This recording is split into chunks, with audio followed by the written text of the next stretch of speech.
छूटल coaching college कैलू न तो बसे भेंट हो है। छूटल कोचिंग कॉलेज कैलू न तो बसे भेंट।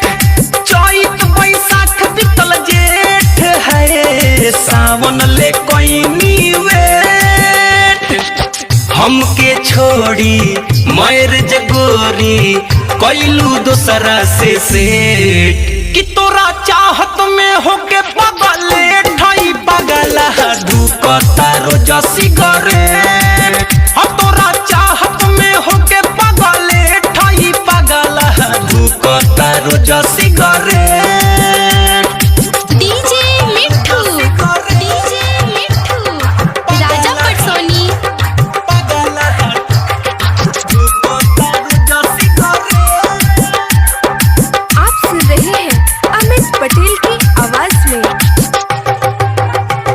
नैना के ऐसन देलू बेमारी, दिल में बेचैनी के रोग हो।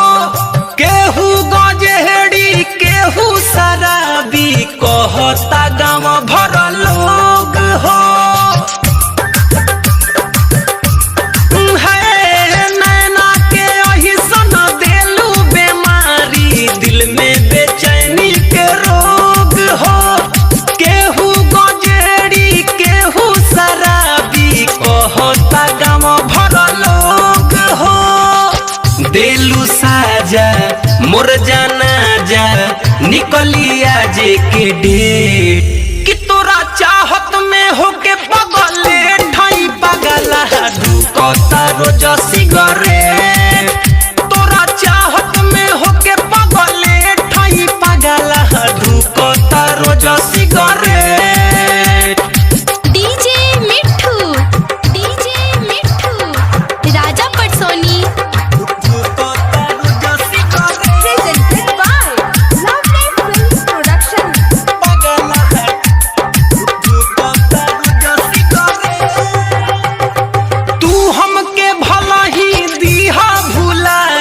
हम नहीं तो है भुलाइब हो, पागल के जैसे गोरी हो सही मर मर के जीवन बिताइब हो।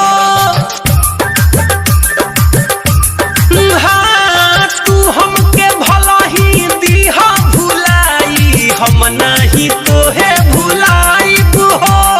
पागल के जैसे गोरी हो सुना मर मर के जीवन बिताइब हो। रे हर जाई के लगाई हमारा चाहत के रेट। तोरा प्यार में होके पगले ठाई पगला धुकता रोज सिगरेट। हम तोरा चाहत में होके पगले ठाई पगला धुकता रोज सिगरेट।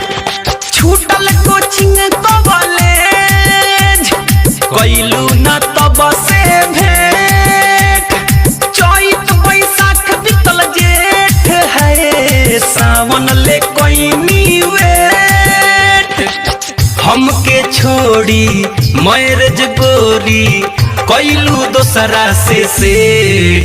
कि तोरा चाहत में होके पगले ठाई पगला धुकता रोज सिगरेट।